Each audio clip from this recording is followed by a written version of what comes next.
एक ऐसा मंदिर जहां जाने के लिए करना पड़ता है 2 महीनों का कठिन ब्रह्मचर्य। भगवान के दर्शन से पहले करना होता है मस्जिद में सजदा। महिलाएं नहीं कर सकती हैं मंदिर के दर्शन। दोस्तों, वैसे तो हमारा देश अजूबों से भरा पड़ा है, लेकिन क्या आपने इस मंदिर के बारे में सुना है जहां जाने से पहले मस्जिद में जाना अनिवार्य हो, जहां बिना ब्रह्मचर्य के नहीं कर सकते हैं मंदिर में प्रवेश। महिलाओं का आना तो सख्त मना है। आज हम आपको ऐसे ही एक मंदिर के बारे में बताने वाले हैं। भगवान शिव और विष्णु जी के मोहिनी अवतार के मिलन से हुए भगवान अयप्पा। दक्षिण भारत में बना सबरीमाला मंदिर उन्हीं को समर्पित है। इस मंदिर के दरवाजे हर धर्म और हर जाति के लोगों के लिए हमेशा खुले हैं, लेकिन यहाँ एक अनोखी परंपरा का पालन होता है कि भगवान अयप्पा के दर्शन से पहले वहाँ पास की बनी मस्जिद में जाना अनिवार्य होता है। ये मस्जिद एक मुस्लिम संत बाबर के सम्मान में बनाई गई थी। इनको भगवान अयप्पा का मित्र और भक्त बताया जाता है। पुराणों के अनुसार एक अनोखे मिलन से जन्मे अयप्पा को देवताओं ने स्वर्ग लोक में स्थान नहीं दिया था, जिसके कारण भगवान शिव और मोहिनी ने अयप्पा को पंबा नदी के किनारे छोड़ दिया था। दक्षिण भारत की लोक कथाओं के अनुसार वहाँ राजा राजशेखर की कोई संतान नहीं थी, जिसके कारण उन्होंने अयप्पा को अपने पुत्र के रूप में स्वीकार किया था। लेकिन राजा की पत्नी अयप्पा को बिल्कुल भी पसंद नहीं करती थी।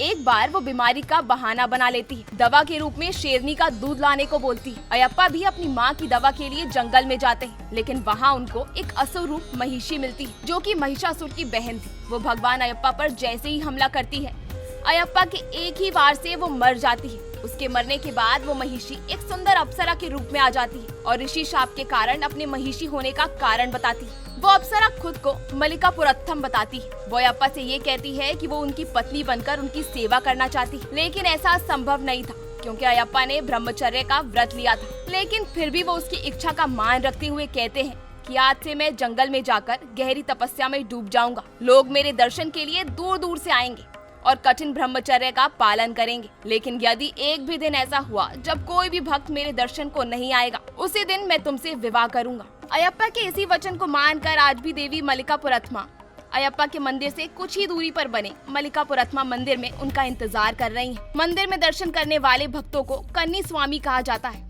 दर्शन के 2 महीने पहले ही उनको ब्रह्मचर्य जीवन का पालन करना पड़ता है, तब जाकर उनको गर्भगृह में बैठे भगवान अयप्पा के दर्शन होते हैं। सबरीमाला मंदिर में महिलाओं के प्रतिबंध का एक अहम कारण मलिकापुरत्थमा का सम्मान है, जिसके चलते किसी भी महिला को भगवान अयप्पा के करीब जाने की अनुमति नहीं है। वहीं कुछ तांत्रिक ग्रंथों की माने तो जब भी कोई व्यक्ति ब्रह्मचर्य का व्रत करने की सोचे तो उसको अपोजिट जेंडर से कोई संपर्क नहीं रखना चाहिए, जिसके कारण ही सबरीमाला मंदिर में ऐसा कठिन नियम बनाया गया है। हर साल सबरीमाला मंदिर में मकर संक्रांति को लाखों की संख्या में भक्त अपने भगवान के दर्शन के लिए आते हैं, जिसके बाद वहां साल के सबसे बड़े त्योहार मकर विलाकू की शुरुआत होती है। तो दोस्तों, आपको कैसी लगी हमारी ये स्टोरी, हमें कमेंट करके जरूर बताएं।